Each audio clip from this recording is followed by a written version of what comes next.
Hey guys, welcome to this new episode of Bootstrapping Your Dreams Show. I'm your host Manuj Aggarwal, and today we'll be talking with a very special guest, Dean Myers. So, Dean, believe it or not, he has been with Coca-Cola Company for the last 34 years. He recently retired, so I'm sure he has lots of interesting stories. So, we'll talk about that.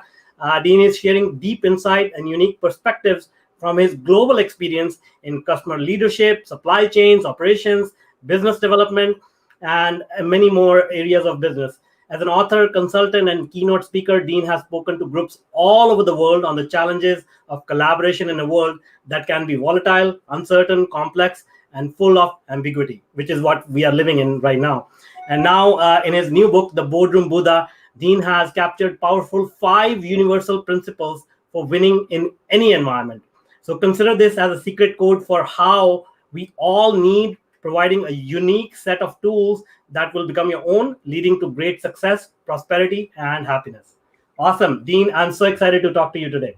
Well, Manuj, you certainly did the homework. You know what I'm going to talk about, so that's fantastic. Well, it's interesting. Everybody's on a journey, and people have asked me, why are you doing this now? What's led to this? So I had a fabulous career at Coca-Cola, and the ups and downs of the corporate world, crazy corporate world, as we know. And for several years, I led a business that worked with McDonald's, kind of a big customer all over the world, with a lot of complexity, a lot of ambiguity, some volatility. It's got everything. And several years ago, I started thinking about my career, my successes, and my failures. What were the ingredients that led to some amazing successes? And what were the ingredients that led to some horrific failures along the way? Sure. And I tried to summarize it in my mind to help me in my job and my team the last several years. And I came up with a handful of principles. So it's tested. It's really tested. It's not academic. I didn't read about it in a story somewhere. It's tested on the ground around the world. Some principles that if we pay attention to them, good things will happen. And if we violate those principles, not so much. And so now I left Coke a year ago, and it's gone by very fast. And I've written a book, and I do some keynote speaking, which is 2021 now, I think. We have a little adjustment to make in the plan, and I do some consulting, and it's exciting to share some things I've learned that others have taught me throughout the years. Yeah. Excellent. I'm sure we're going to have a very interesting conversation. What really caught my eye was the name of your book, which is Boardroom Buddha. And as you can see, I'm very fond of Buddhas and what they represent. So I would love if you are at the liberty to share some, stories around the successes and the failures that you were talking about. Sure. We can then relate what you are going to teach us with some real world experiences, and that'll be interesting for the audience. Sure. And the Buddha thing is interesting. I don't follow Buddhism. I don't practice Buddhism, but I've studied Buddhism. And I've always liked the idea that you think you have control over everything, but you really don't.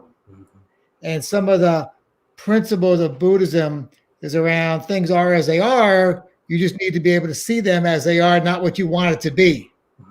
And without getting into my own journey there, I think that's true in business and people, because we can look for things that are you want to see, but it's really not what's happening. So I'll give you I love this one story I share, and one of the principles in the book, there's five, I'll get a good camera there, and is make the invisible visible. Okay, so let that sit a second. Let's make the invisible visible. What are we talking about? And the mindset is the iceberg. What you see is nice to know, but what you don't see is what's really important. And I like to say in this world of meetings, and the challenge of now the virtual meetings is going to make everything so much more difficult. Look how much of a wall there is. If I was sitting in your office, there'd be a wall. There'd be your things and my things. Your next meeting in person. Think about the last meeting you had. There were meetings one day. It was only about 45 days ago. People had meetings. And you sat around the table, and everybody had their own view of things, but they weren't exactly sharing what that is. I like to say, if everybody went to a meeting and wore a white T-shirt and had 3 things on the T-shirt, here's what I want, and here's what I don't want, and here's why I'm here, I bet that meeting goes a lot better. Yeah, for sure. But that doesn't happen. But those things exist. So I like to think about, and I tell some of the people I was coaching, if you don't find the invisible, it's there. You've got no chance. You're just passing in the night, and you think you have a good meeting, and you used to shake hands, and I'll get back to you, and you walk out, and you get very little done. So you have to look for what's invisible. And I'll give you an example that it's so true, and it was one of the biggest deals I ever did in my life. Okay. So we had an executive coming into Atlanta. I lived in Atlanta, Georgia, with Coke for so many years. And he was coming in to learn about our business. He was very high up. And I won't use names, but just the highest, pretty much as you can get. And he was coming down to learn about our business, and we weren't having a great time, a great year, and wanted to learn more. So we prepared all the decks, and we had all the people organized. We got the research person, the marketing person. We had all the details. We were going to get a show for this guy. We were going to put on the show. You know what that looks like, right? Yeah, for sure. And so then I went to dinner with him. We had a nice dinner at Bones in Atlanta. It's a nice restaurant. I hope they open soon. And then afterwards, we went back to the hotel where we were staying at the Ritz-Carlton in Buckhead. And I sat down with him. We had a drink. And I said to him, I don't get it. And I have a good trust with this person. That's number one. He and I had a relationship that went back a long, long time, which is important. Yeah, for sure. The trust is everything. So I said, I don't get it. You come down here, you fly down on the plane. We got 10 people getting ready to present the heck out of everything to you. What's really going on? What do you really? I said, the question is, what's most important to you about this meeting tomorrow? What's most important to you? So he stopped. He said, I'll tell you. And he told me a story, what he wanted to get out of the meeting.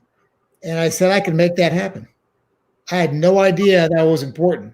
And then I asked him, but I want you to look at a business model that we're going to share with you tomorrow, but I want you to think about it, because if we can make this business model happen, I bet that thing you're looking for, it's going to happen. He goes, tell me about it. So I sat there and I wrote the business model on a napkin. Wow. The Ritz-Carlton, this is 2009, so it's a while ago. And I wrote this to him on a napkin. Wow. And we chatted, and he says, I can do that. Nice. It makes sense for us. It makes sense for Coke. It makes sense for the customer. It makes sense for the consumer. I said, okay, tomorrow you get the formal pitch. Thank you. And that was in May. And by November, the deal was done. And the last 10 years, there's been over 1 billion cases of business. Wow. From the napkin. Nice. The napkin. And so the napkin's important because not complicating things, right? Yeah. Right? I mean, he doesn't want to see the deck that's that big, right? Exactly. The napkin. But I uncovered in a right way of something that was important to him. So it's not anything. It's no trickery. It's not like being slick. It's just being authentic. And getting underneath what's really going on. And it would be easier if people would just say what they need, but they don't. And so, the other thing I want to say about the principles, and that's to make the invisible visible. Think about how they may be useful in your personal lives. I found that to be very, very powerful in my life, and I've seen in others. Because whether it's your family or your customer, it's the same thing sometimes, right? Of course, of course. Yeah, no, absolutely agree with the premise. So let me ask a couple of follow-up questions. So you're saying that we need to uncover the invisible, and with larger deals, we see boardrooms are full of VPs and associate VPs, managers, all that, and Yeah. they all have their own departments. They all have their own sort of priorities. They wanna make sure that it's covered. And so, how do you uncover these hidden agendas, hidden priorities? Because at the end of the day, there may be two or three people who are going to sign off on the deal, but there are a whole bunch of other people with varied interests, and they are going to implement all that. So, how do you make sure that you cover all the ground? Yeah, it's a great question, and you've seen that probably in your career, and I've seen it also. Yeah, yeah. Well, the first thing you have to do is look for it. Because I promise you, if you don't look for it, you never find it. It's impossible. So you have to be looking for it. The second thing you have to do is understand what you just said. Everyone has their own interests. Yeah. And there's no group thinking. And when you get group thinking, you lose. You miss. It's easy. It'd be easy to sit back and assume everyone thinks the same. That makes my life easy if it was true. Yeah. But it's not. McDonald's, like this question, people would ask me, we rolled out Coke Zero, and Coke Zero came out several years ago. It's a great product. And they'd say, what does McDonald's think about Coke Zero? You can see that question. And my answer is very simple. There is no one that I used to work with at McDonald's with a last name of McDonald's, because Jose has an opinion, and Billy has an opinion, and Sarah has an opinion, and guess what? They might not be all the same. Exactly. So you fall into a trap. Now it feels like it takes longer, though, right? I can see you saying that's going to take a lot of time. How much time is it going to take by not knowing what's important? Exactly. Yeah. It bites you in the ass later. Sometimes that's worth the investigation. And I tell you, it reminds me. I love this. One of the principles I talk about is alignment, which I think is, well, they're all important today and yesterday with all the stress. Yeah. But alignment in an organization is everything. And everybody would say, of course it is. Everybody's aligned. But there's weak agreements. You see weak agreements everywhere. And you don't have strong alignment. And people are afraid to push for alignment because you might get a no, or you might get something you don't like. So you take weak agreements as a yes, and almost forever you wind up back at the same place 3 months down the road. Yeah. You see it all the time.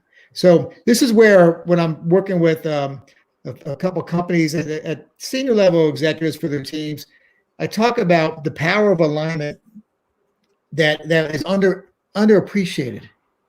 Because in business today, more than ever, I believe, the advantage goes to the organizations that can move fast. Yeah. Small companies can beat big companies with speed. Yes. And so how do you get fast? I like to say, how do you make the slow fast? Well, some work around alignment will make it happen. I like to think about a car. A car that's misaligned doesn't drive too well. It goes off the road. It has accidents. So, my team, the last, I'd say 5-6 years, they probably got tired of me talking about where's the alignment, and they know it's right. And when we had alignment, we had a much better chance of being successful.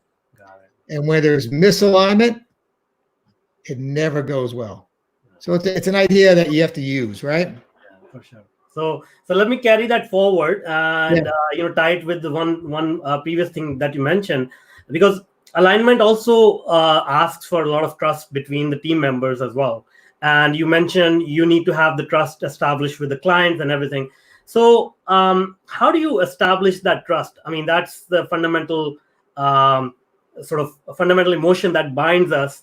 And in this era, like, the socially distant era, it's going to be even more complex. But in your opinion, how do you generate that trust between people? Yeah, I think that's it's interesting. I had a conversation yesterday about trust with a friend of mine. We're talking about some things, and I said we're talking about the media. Okay, it gets talked about a lot on all sides. And do people trust the media? Do you trust what you hear? Do you trust what you see? And I think the answers too often are no. Do we trust what people say from the TV? Too often we're not sure. And when you have that mistrust, nothing goes well, right? You can't go forward. So I was talking to my friend. I said, "How's in your business? How's your trust level?" See, the first thing is you should be conscious to think about where it is, because sometimes our trust level gets impacted, not for deliberate reasons. You may not even know it, but you almost have to check it. In fact, chapter 2 of my book, interesting, and I know you haven't read the book yet, but you will, but it's a good chapter 2 of my book is Trust is a Must. That's the name of the title. Trust is a must, because nothing happens without trust. I'm a big fan of Stephen Covey. And his book, I think, is one of the best. The one that's The Speed of Trust. So trust is a must. So how do you do that? Well, I think the best definition, and I use this from Stephen Covey, and he and I have had a chat about it too, is just two things. Are you capable?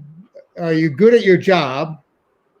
And are you credible? Do you do what you say you're going to do? So there's ways to look at trust.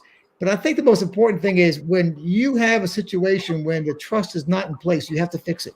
You have to work on getting underneath what's going on, maybe apologizing. A lot of times things happen. I think most of the time things happen not by choice. They might have taken something wrong. And if you're going to be a leader, especially today, it's really hard to build trust today if you don't have it. But you better keep that trust in mind, because without it, you have no chance. Think about the HR VP that writes a new policy of what they're going to do and why it's good for the employees. If the employees trust that person, they read it and they say, good. If for whatever reason the trust is weak, they're not believing it. And talk about slowness, they might have to check someone else. Is this really going to happen? Does that what they really mean? And unfortunately, trust is not organizational, by the way. I've heard people say, well, it's the way our organization is. No, it's a personal. In fact, all the principles I talk about, the beauty of it, it's really up to you to do something with it. You don't have to have a corporation or a boss. You don't have to have someone to make sure you do these principles. It's up to you. Trust is up to you. So people like to say it's the organization's fault. No, it's the person who's creating trust or mistrust. And I wish it was taken as a higher respect, because, leaders want organizations to go fast, and they're not going to go fast if they don't trust what's coming out of their mouth. So it's important. And I probably could have spent a little more time on it. The book it's a parable. It's a story about a woman making her way through the corporate world and having a mentor. And one of the first things they talk about is there's got to be some trust of, well, why am I going to mentor you, and why are you going to listen to me unless we build something? So I think that's interesting. And I think it's going to be more important than ever with the breakdown of convention and breakdown of what is and what isn't and what people say, and it's getting pretty crazy. But you control yourself. You do your best job you can. If you don't, then you got no chance. For sure. All right. Now, one thing, this is personally that I always wonder about, because I have worked with a lot of startups. They are, as you said, very, very nimble, very risk-taking, and they move fast. And I have worked with, Fortune 100 companies, and they are quite slow, very conservative. What I haven't seen is that transition of trust or growth from this aspect to a multi-billion-dollar, Fortune 500 company, Fortune 100 company. So what was your experience in observing how it scaled from, when Coca-Cola 35 years ago was still a pretty decent sized company, but to compare to today, it's a behemoth now. So how did you experience the scaling of the trust between the people who were involved in this growth? Yeah, I think for my experience, it really comes down. I know it sounds simplistic. Again, like I say, there's no corporate trust. I mean, there's corporate trust in the consumer's mind about a product. I get that. But in the day-to-day working, I've worked with, you have 10, 12 bosses in my career. Everybody has a boss. Yeah. Right? Even the CEO has a boss, right? Everybody's a boss. That's the way life is. Yeah. And you have colleagues, peers, and you have people around you. And, you almost have to get you can't pick your boss. Yeah. And you can't sometimes you can pick your team, but even now that's harder and harder to pick your team because sometimes it gets chosen for you. Yeah. So I think you have to be true to yourself, be who you are, influence as best you can. The whole idea is being influential. I think it's one of the gaps most people have. If I was going to coach someone fairly early in their career, I would emphasize that the ability to influence person to person is everything. Mm-hmm. And your ability to influence, not to make someone do something they don't want to do, but to get underneath the issues and build big, because business is just people to people. Yeah. I mean, no one's buying McDonald's hamburgers from the corporate office in Chicago. Yeah. They're buying it from this local store manager and the person at the register, right? Yeah, of course. And so it's always a people to people business. So I think that's the best advice I'd get is, be the authentic leader you want to be. It's not always easy. A lot of pressures, a lot of corporate speak you have to deal with at times. It's what makes corporations challenging. It's what makes small startups successful. So you got to kind of blend it too there too. I think you can do it. It takes a little courage. It's not easy to pave a road in a corporate environment that's telling you what the road looks like and will always look like. Mm-hmm. But you can do it. I mean, it's doable. Awesome. And so, what are the other 3 principles? We should talk about those as well, and then get into some more interesting stories. Yeah, sure. Well, I'll tell you what. The first principle is titled "It's Not About You." Okay. Now that's hard for a lot of people to take because, of course, it's about me, and it's about you. You do what you do for you. But if you always think about it's about you, it doesn't go very well. Again, we're talking about being influential, and I like to use this. There's lots of examples, but we have some in a social setting. My wife and I, we several years ago, we were at a cocktail party, and we hadn't seen a person for a long time. And this woman, she knew our kids, and I knew the families. And the first thing we met, hey, how are you? And then she gave like a 5-minute download on everything their kids are doing. Yeah, I see. Honors, this, that. It was like, and we're just sitting there going, okay. Now, not once they say, how are your kids doing? Yeah. Do I want to spend time with that person? I don't think so. I don't think so. And so it's a simple thing, but it's powerful. How you are, how you're interested in other people. It doesn't mean you're not interested in yourself, because this whole thing, there's a theme. Make the invisible visible. Get alignment with others. It's about being external. And I think it's more important today than ever, because under pressure. So the idea around these principles, they're important and easy to do under normal circumstances. But can you do it when your job's at stake? Can you do it when you're working on the biggest deal ever? Can you be true to these principles, or do you revert back to things that really don't serve you well, but they're easy for you? Yeah. That's the power, is these principles under pressure. You have to be true to them. Yeah. So in this environment now, which I'd say is a stressful, for most people as they've ever seen. Yeah, yeah. People are really, really challenged all over the world. Yes. That being about yourself is the last thing you want to be about, because you don't learn anything. You just protect what you have, and it's not going to go well. Find out what they're doing. Find out what is happening over there. That's where the gold is. The gold is not what you know, because you know what you know. The gold is what you don't know.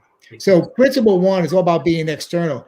And in fact, I tell a funny story in the book, and this is a true story. And I wish I knew about these principles 20 years ago. You know, who knows, right? Yeah, exactly. Aware of them. But when you go for an interview, anybody listening to this now, think about your next interview. I know what you're going to do. You're going to have your resume. You're going to talk about your successes. You're going to talk about all the great things you've done for the last 10 years. I get that. You know what? The person interviewing you is going to get the same talk from the other 8 people. Yeah, yeah. Everybody's done amazing work. Everybody's fantastic. Everybody's created the world's best whatever. Yeah, yeah. Why don't you go into your next interview and find out more about what that person needs in their job, in their business today. Get more interested there. I guarantee you will be more successful, be perceived in a higher light because you're trying to sell yourself. Yeah, yeah. But too often we fall back on, but I was the greatest programmer Google's ever had. Okay, good. Yeah, you and the other 1,000 people are going to tell me the same thing. Yeah, yeah, yeah. That's not about you.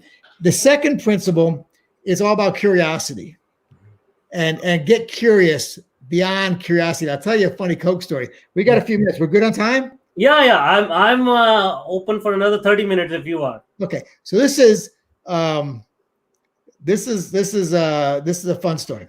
So I people know, besides the Coke, and I did McDonald's and Global, and I learned a lot. We're in a lot of beverages, Coca-Cola. We're in sport drinks and all the sparkling flavors and orange juice, Simply and Minute Maids, great brands. Well, early in my career, I was an expert in the orange juice business. Okay. I haven't figured out what to do with that since, but early in my career, I was an expert. And I knew everything about the orange juice business, from the groves in Brazil and Florida and the rootstock and how to make it and how to process it, pack it, and sell it. Okay. And I sold to restaurants all across America. And I was living in Houston.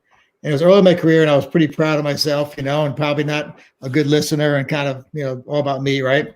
And I got a call from this marketing leader from a customer, International House of Pancakes. You've heard of it? It's still there. It's still doing great. Great. And the guy calls me out of California. He says, "Hey, Dean, I have a great idea about selling more orange juice. I want you to go visit one of my operators up in Oregon." And I'm in Houston. Now, this is 20 years. This is more than 20 years ago. Okay. It wasn't easy to hop on a plane and just go. Yeah. There's no cell phones. You got to print out maps, and it's expensive. So I'm sitting there, okay, yeah, sure. So I'm saying, I'm not going to go to Oregon to meet with this guy. I'll call him up and talk to him. And I said, what city is he in? And he's in a city called Albany, Oregon, which is 2 hours south of Portland. Okay. Well, I grew up in Albany, New York. I see. So that's where I'm from.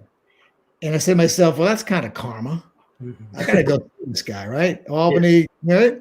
Yeah. So I get a ticket and I fly out there from Houston, and I'm not an hour into the trip, and I'm saying to myself, I'm going to get fired over this. This is a waste of time. This is a waste of company resources. What the heck am I doing? And then I get there and I rent a car, and you drive down and stay in this little hotel, really little hotel. And the whole time I'm saying, I hope no one finds out. It's like 2 days to get there. Yeah, it's not like today. And so I sit down in the restaurant, and the gentleman comes over, and I introduce myself. And he goes, just sit there and watch. Okay. And they're selling orange juice in carafes. They're pitchers, right? And small and large. And the waitresses are coming to the table, and there's families. And I'm saying, all right, I get it. So tell me how you're doing this. Well, we think tips go up. The waitresses like it. We're selling a lot more orange juice. What was happening in the past, the father would get a big glass of orange juice and then pour it in the small ones, and it'd be spilling, and everybody get all crazy. I said, all right, I guess that makes sense. I mean, I was embarrassed. It made so much sense, right? Yeah. And I said, all right, so I'm going to get some carafes. These are kind of old looking. I got some Minute Maid carafes. I'll make them up for you. They're beautiful. I sent them up there, and worked great. And then his business doubled. Wow.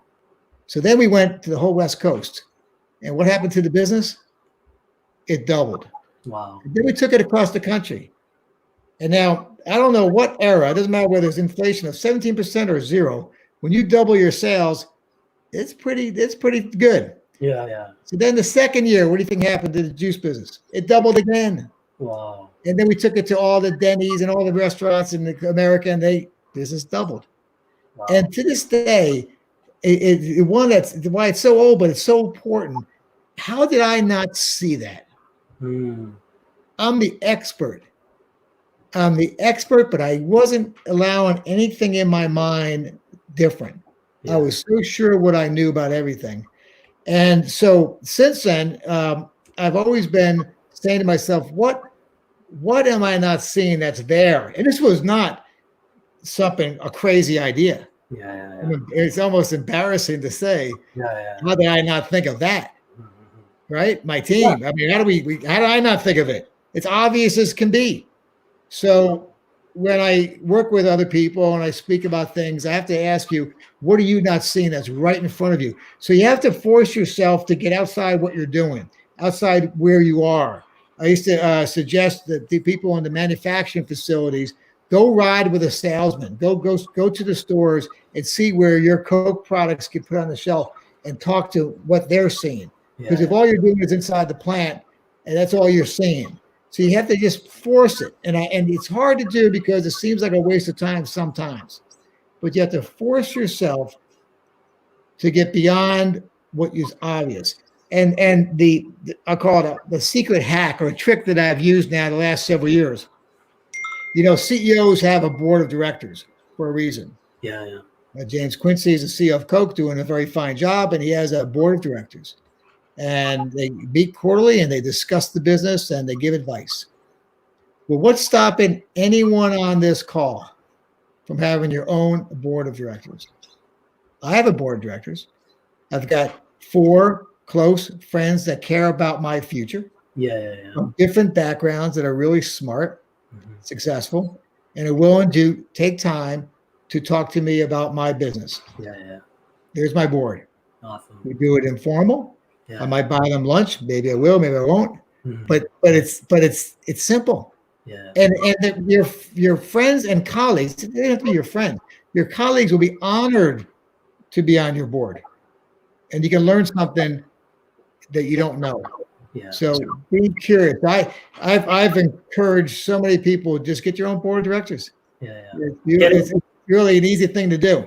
Getting different perspective. I mean, one of the things where I will add here is like, I grew up in India and I see a lot of different ways of thinking and solving problems. And I noticed these patterns, as you said, like, different departments think differently, different companies think differently. So cross-pollination of those ideas, they are really, really a huge source of, good ideas that can be implemented very quickly. You're absolutely right. And I find that if you have an opportunity to work in a global business, you respect that more. You're available to you more. Yeah. Not just on, the business side, but culturally and how they think about things. Yeah. And it's a very rich experience if you can have that opportunity. I used to say, sometimes you're in a staff meeting, and have you ever been in a staff meeting and someone says something really stupid? Yeah. Yeah, right. Of course. I have been guilty of it myself. So yeah, of course. But then typically you might say, "All right, got it. Let's move on." Well, a coach of mine, and I've had coaching, and you need coaching because you have to have someone really inspect how you're thinking. And coaching is beautiful, and it's mentoring. It's a great thing. And the coach said, he goes, "Why don't you get more interested in that person? Is anybody on your team that's really not worthy to be on your team?" I said, "No." Well, then you just don't know where that person's coming from. And the craziest ideas should get more attention, not less. Yeah. Because no one comes to your meetings to be deliberately ridiculous. Yeah. I'm sure of that. Yeah. So when you hear that from over there, and then you want to say, but then you say, "Tell me more." Yeah. That's where you get more interested. That brings some, the curiosity into the world. So I think there's a space And all these things will help you under challenges. The funny thing is, but it's very prophetic. A friend of mine he's also a writer, and he read my book, and he sent me a text like 11:30 at night one night. This was March 1, I think, or right first week of March. And he says, "I just read your book, chapter 12. We live in a VUCA world." Kind of timely. Nice. And VUCA, which I really enjoy what's not being said about it, but VUCA, VUCA, stands for volatility, uncertainty, complexity, and ambiguity. And I'm convinced it's here to stay. Yeah, for sure. Right? We all know. I mean, you're working with so many fast-paced entrepreneurial companies. If you're not if you're not in a volatile world, then you're out of business. Yeah, exactly. You got to keep on creating. It's going to happen whether you like it or not. Yeah. So I actually use a chapter to talk about this, because at the end of the day, while the book is a story about a woman and her journey, it's also about being successful in a VUCA world. And what are the tools that allow you to deal with insane volatility? Awesome. Or I think ambiguity is the most painful of all, to be honest with you, when today it's this and tomorrow it's something else, and you don't even know what the rules are anymore. In fact, I talk about in the book, I give the star in my book, Anna, her name's Anna. I say, Anna says, "I don't even know what the rules to win are anymore." And she worked for a corporation. You ever feel that way? Well, yeah, of course. I mean, right now is the exact time where nobody knows what the heck is going on. Right. So what do you do? You stay closer. I put a post on LinkedIn. I got thousands that looked at it. In this time, you get external. You listen to your customers more. Because without customers, I'm not sure there's any business that exists without customers. Of course. Yeah. Pretty sure. I don't care what business you're in. Yeah. And without customers, your doors close. And your customers are feeling the same thing you are. They're scared. They have stress. They have to make tough decisions. They don't know what the next day will bring. As a partner to your customers, get outside, get closer to them, be interested. Not in a fake way, because you can't help them unless you understand what's going on in their world. You know what's going on in your world. But too often, I hope it's not true for some of the companies I love, people retrench and they only want to do what they think is right internally, and they miss. So you got to get outside of yourself, get with your customers, get with your people. As a leader, everyone's got challenges. I mean, more than you can imagine. Yeah, of course. Just a given. So having that empathy, that if you're having struggles, the people on your team, let's just assume they're having more. Just assume it. So all that time, that's where the VUCA stuff in the book comes in. So I think it's important. And then I talked about, so it's not about you, and it's about curiosity, and this principle about alignment and make the invisible visible. And before I get to that fifth one, I want to talk about an interesting concept that I hope you're teaching your clients and working with your clients. Is the power of adjustment. Yeah, of course. Yeah. And I seen it where there's resistance to adjust because it's an acceptance that you made a bad decision. Yeah. And where you get egos get in the way, and it doesn't help anyone. And you have to, I have a model. It's about alignment, action, do. Yeah, of course. And then adjust. So I say align deeply, adjust quickly. Nice. Often. And I use an example. Oh man, there's so many adjustments. The Blue Angels. You ever hear about the Blue Angels of the Air Force? If they fly? Yeah, of course. Yeah. Well, I saw them speak once, and I stuck with me. This is like 10 years ago. I saw one of the guys speak. He was beautiful. It was great. I remember. How many things do you remember from a speaker from 10 years ago? Probably a few, maybe a few. Very few, which is a problem in the speaking world. That's what I'm going to try to fix, right? With my work, okay? But he talked about, they do about 300 shows a year. Oh, wow. All over the world, mostly, 300 shows, and the same show. They have many airplanes and they do all their things. And after every show, they spend 2 hours reviewing the film. Oh, cool. Every single show. They don't skip one review session. They review and adjust for the next day's show. Nice. Yeah, and they do that, as he explained, because if they start making mistakes, people will die, right? But if you took that mentality to your own business and reviewed your work often and adjusted as needed to realign, you have a better business. There's no doubt in my mind. Sometimes it takes courage because people don't like to admit that they didn't have perfect vision of the future. Yeah. Maybe, I mean, no one wants to admit that. We used to have a planning process that I was against. We used to plan in May for the following year. We put, May, June, July, August, we have planning meetings and get down to the country and the SKU and, and the process kind of made us project things we have no idea. But it's hard to say you have no idea because you're getting paid a lot of money. You should know, but no one knows.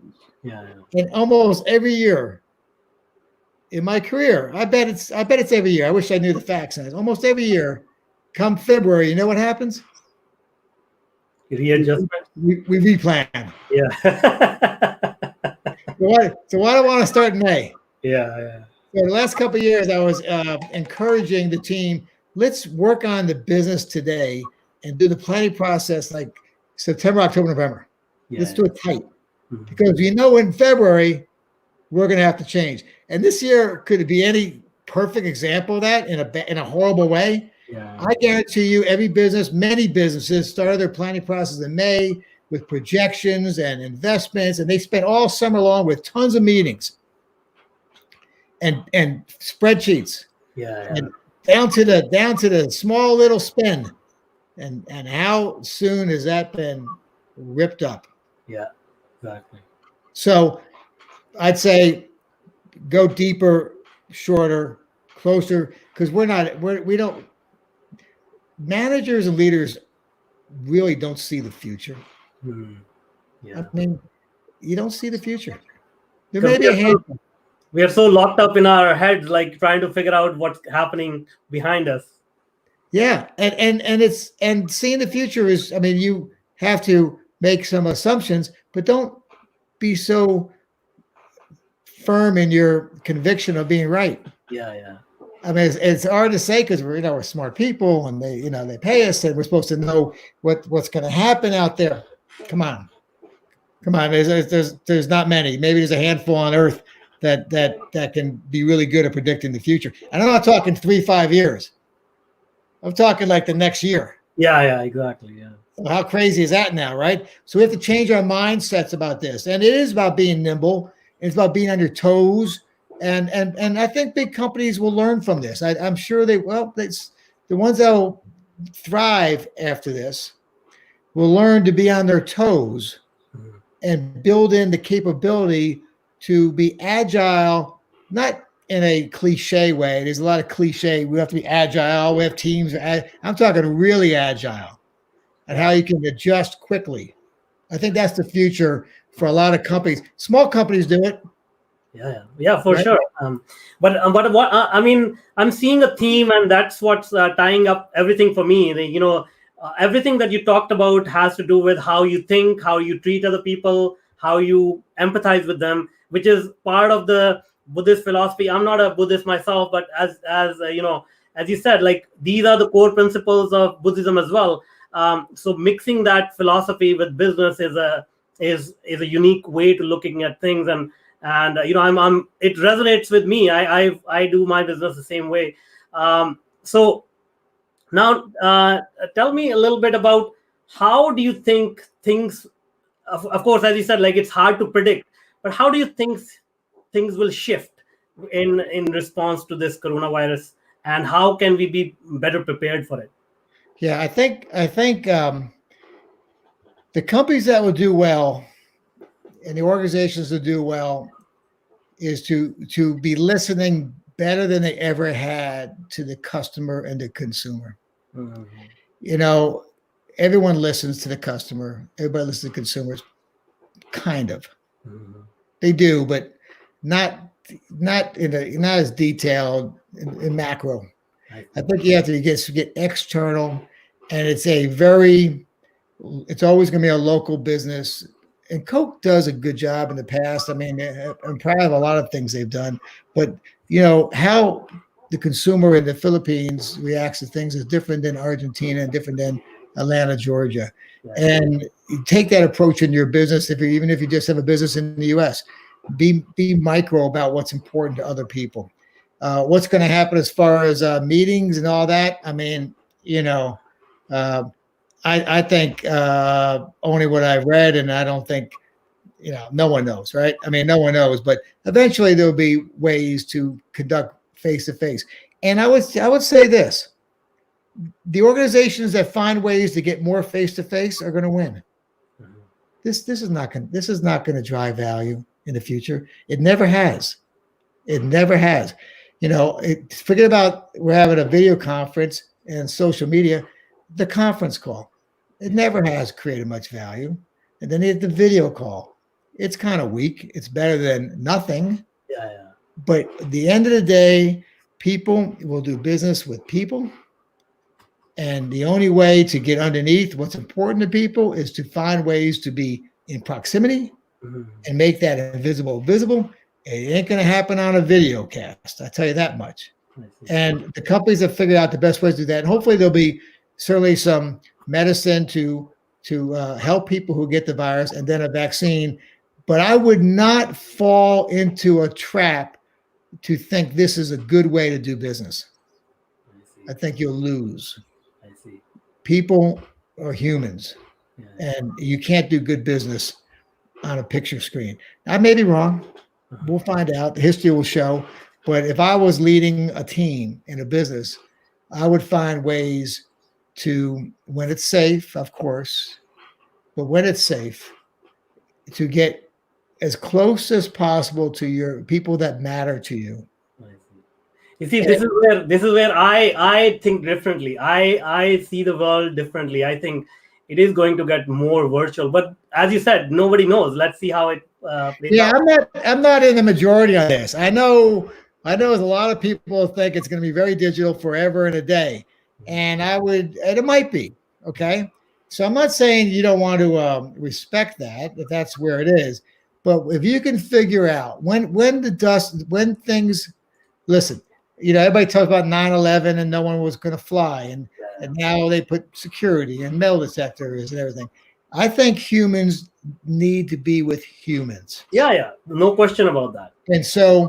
And I think it's the same principles. Would you have, if you have a son or a daughter, I don't know if you have any children or not. Yeah, I do. Would this be acceptable to communicate with him and her for the next 10 years over a digital platform? Probably not. See, the thing is, as you said, I also I read history and anthropology and psychology. A lot of humans have the tendency to adjust and take a lot of, get used to a lot of things that they were not used to if the incentive is big enough. Mm-hmm. Right?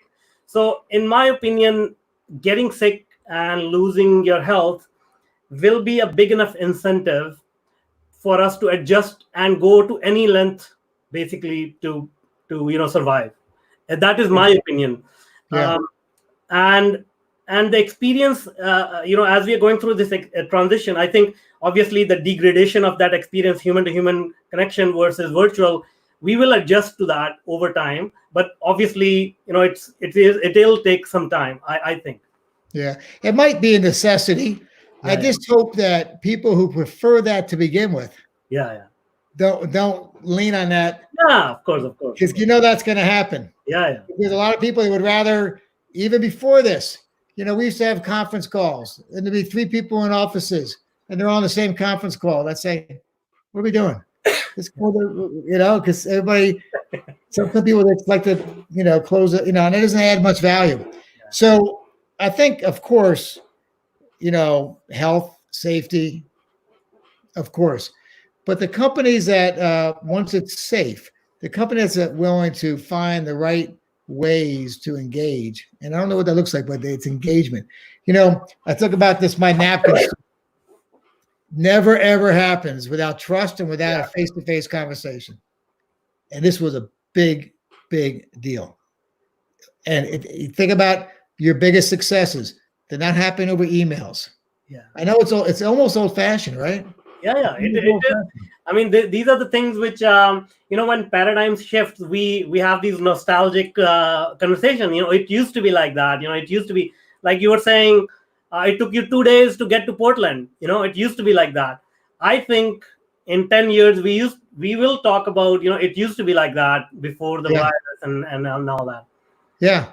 I think so. Yeah. I mean, you just have to, you don't know. I mean, I like to look at us. To my friends, there's a gentleman from Allianz. He's on TV a lot. I mean, he's one of the most brilliant financial minds in the world, And he comes on TV for the last, 4 or 5 weeks. And this guy's arguably one of the most brilliant minds in the world. And he's been dead wrong with all good intentions of data and history. So being able to adjust to what's happening is what's probably the bigger power than being right. Exactly. I completely agree. Right. I mean, you're fooling yourself if you think you really know. You just got to be on your toes, not your heels, and be able to move. And remember, my 5th principle is people do business with people. Yeah. Now, how they do it in the future, I don't know.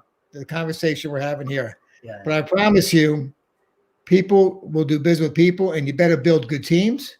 And I used to play a lot of basketball, a lot. Yeah. And we used to play in the streets. I see. It could be soccer or football, whatever your sport is. Yeah. And when you pick your teams, who do you pick? We pick the best players or people we know, friends. You pick players that can help you win.